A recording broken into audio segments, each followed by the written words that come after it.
जरा सोचिए, आप 10,000 रुपए की टिकट लेते हो, स्टेडियम फुल है और सामने लियोनी मेसी आने वाला है, लेकिन 20 मिनट बाद आप सिर्फ पुलिस की लाठी और भगती हुई भीड़ देखकर घर लौट जाते हो। जी हाँ, मैं बात कर रही हूँ कोलकाता का मेसी क्योस। मैं मोक्षी जैन और आप देख रहे हैं द नैरेटिव।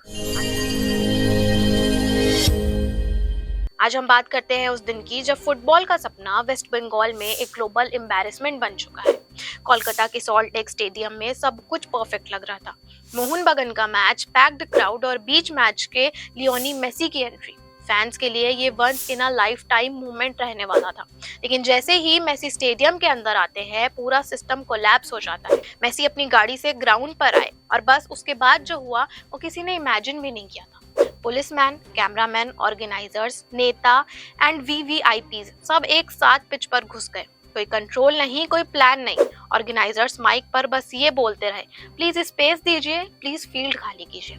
ये लाइन ही सब कुछ बता रही थी कि स्टेट अपनी ही स्टेडियम पर कंट्रोल खो चुकी थी। मेसी सिक्योरिटी के बीच फंसे हुए थे, 15 मिनट से ज्यादा ग्राउंड पर रहे, लेकिन एक प्रॉपर पाथ तक क्लियर नहीं हो पाया।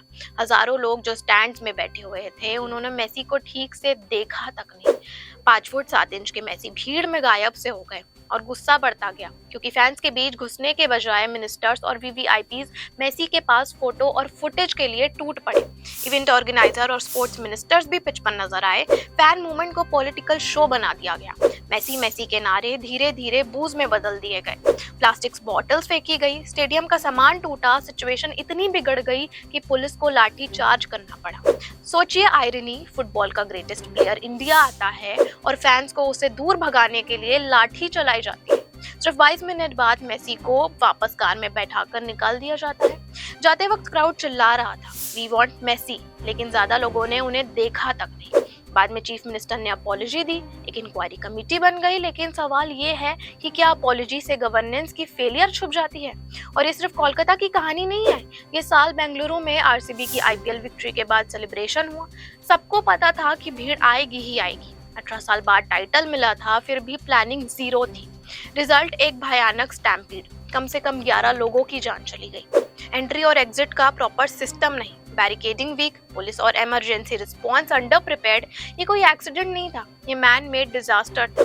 और अगर कंपैरिजन चाहिए तो मुंबई देखिए, T20 वर्ल्ड कप जीतने के बाद भी ओपन बस पैरेड हुई, क्राउड उससे भी ज्यादा था, लेकिन प्लानिंग स्ट्रॉन्ग थी, सिक्योरिटी लेयर्ड थी, डिसिप्लिन इन्फोर्स हुआ, एक भी मेजर इंसिडेंट नहीं हुआ। डिफरेंस था तो वो था सिर्फ एक चीज का, गवर्नेंस। कोलकाता में मेसी को क्राउड से नहीं बचाया जा सकता था और बेंगलुरु में फैंस को क्राउड से नहीं बचाया जा सकता था। दोनों जगह ऑपोजिशन रूल्ड स्टेट्स, दोनों जगह सेम पैटर्न, ऑप्टिक्स पे फोकस, सिस्टम पे नहीं। स्ट्रिक्ट दिखने का डर, पुलिस को पॉलिटिकल प्रेशर में रखना, और जब हालत बिगड़ जाए तो अपॉलॉजी, कॉम्पनसेशन और inquiry committee. Law and order कोई ऑप्टिकल चीज नहीं है, ये स्टेट की बेसिक ड्यूटी होती है। कोलकाता में लाठी चार्ज के बीच मेसी का चुपचाप निकल जाना और बेंगलुरु में लोगों का क्राउड में कुचल जाना, ये कोइंसिडेंस नहीं था, ये फेलियर का पैटर्न है। इंडिया को बाद में सॉरी बोलने वाली सरकारें नहीं चाहिए। इंडिया को ऐसी गवर्नेंस चाहिए जो क्योस होने से पहले उसे रोके।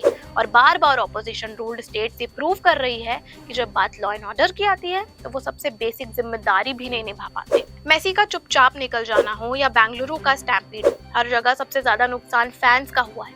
जो सपने लेके आए थे उन्हें सिर्फ कंफ्यूजन और डिसअपॉइंटमेंट मिला। लॉ एंड ऑर्डर कोई ऑप्शन नहीं है, ये स्टेट की जिम्मेदारी है। इंडिया को बाद में सॉरी बोलने वाली नहीं, फैंस को पहले प्रोटेक्ट करने वाली गवर्नेंस चाहिए। अगर आप भी मेरी बात से सहमत है तो वीडियो को ज्यादा से ज्यादा शेयर कीजिएगा। जय हिंद, जय भारत।